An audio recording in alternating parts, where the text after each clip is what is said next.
তো সবাইকে চ্যানেলে আবার একবার স্বাগত জানিয়ে শুরু করছি গুরুত্বপূর্ণ হেল্পফুল ভিডিও। তো আজকে আলোচনা করব উচ্চ মাধ্যমিক 2026-এর প্রথম পরীক্ষা বাংলা বিষয়ের প্রশ্নপত্র এবং সেই পুরো প্রশ্নটি তোমাদের দেখাবো এবং আমি যে তোমাদের সাজেশান দিয়েছিলাম সেই সাজেশান থেকে কোন দাগে কটি প্রশ্ন কিভাবে লেগেছে সব কিছুই দেখাবো। তো তোমরা প্রথম থেকে শেষ পর্যন্ত দেখতে থাকো। তো সেমিস্টার 4 অর্থাৎ ফাইনাল সেমিস্টার তোমাদের। তো এখানে তোমাদের সমস্ত লং প্রশ্ন লিখতে হয়েছে।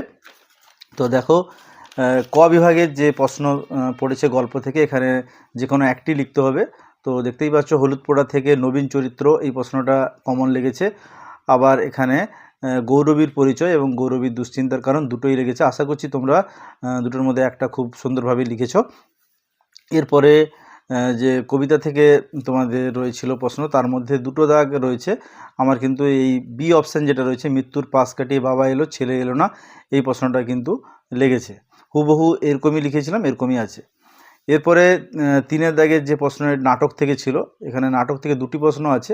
তার মধ্যে প্রথম যে প্রশ্নটি এই তো জীবনের সত্য কালীনাথ, এই প্রশ্নটা কিন্তু যেভাবে আমি দিয়েছিলাম সাজেশানে ঠিক সেই মতোই কিন্তু লেগেছে। এই নিচের প্রশ্নটা কিন্তু লাগেনি, তাও এই প্রশ্নটাও কিন্তু সহজ ছিল। এরপরে তোমাদের 4-এর দাগ যেটা রয়েছে সেটা তোমাদের ডাকঘর থেকে রয়েছে 100 পার্ট। তো এখানে দুটো প্রশ্নের উত্তর লিখতে হবে। তো এখানে 4টি প্রশ্ন দেওয়া রয়েছে, সি ডি, এই যে শেষ দুটো প্রশ্ন সুধা চরিত্র এবং ডাকঘরের নামকরণ, এই দুটো প্রশ্ন কিন্তু তোমাদের লেগেছে। আর এই প্রথম প্রশ্নটাও কিন্তু সহজ ছিল।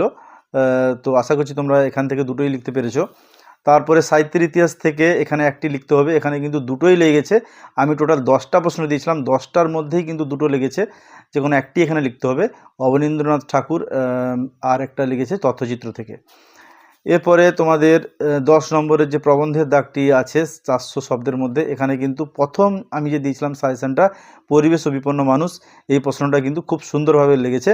তাছাড়াও তোমাদের এখানে সমরেশ বসু রয়েছে, এটা যদিও আমি সাজেশানে দিইনি, তাও দেখা যাচ্ছে যে মোটামুটি তোমরা আশা করছি এই প্রশ্নটা তোমরা লিখেছো, বা যারা পারোনি তারা হয়তো এটি করেছো।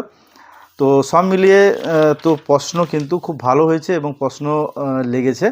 তো আশা করছি তোমাদের পরীক্ষা ভালো হয়েছে এবং পরের পরীক্ষাগুলো ভালো হবে। তো আজকে